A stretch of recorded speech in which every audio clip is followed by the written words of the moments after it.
Даатгуулагч та тэтгэврийн даатгалын шимтгэлийг 2024 оны байдлаар 21 жил 9 сар, харин 2025 оны байдлаар 22 жил ба түүнээс дээш хугацаагаар төлсөн бол эрэгтэй 60-наас эмэгтэй 55 наснда хүрээд өөрөө хүсвэл өндөр насны тэтгэврээр тогтоолгон авах боломжтой.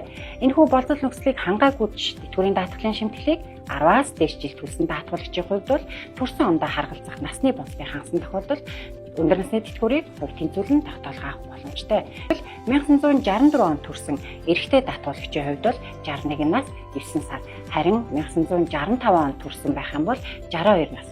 Эмэгтэй даатгуулагчийн хувьд бол 1969 онд төрсэн даатгуулагчийн хувьд бол 56-наас 9 сар, харин 1970 онд төрсэн байх юм бол 57 наснда хүрээд өндөр насны тэтгэврээ хувь тэнцвэрлэн тогтоолгон авах эрх нь нэгдэх юм а. 1995 оноос өмнө ажиллаж байсан бол хөдөлмөрийн дэвтэр, нийгмийн даатгалын дэвтэр, цэргийн батлах, архивын лавлгаа, эсвэл аж ахуйн нэгж байгууллагын дарга нэгтлэн бодогчийн гарын үсэг, тэмдгээр баталгаажсан цалин үлсний тодорхой.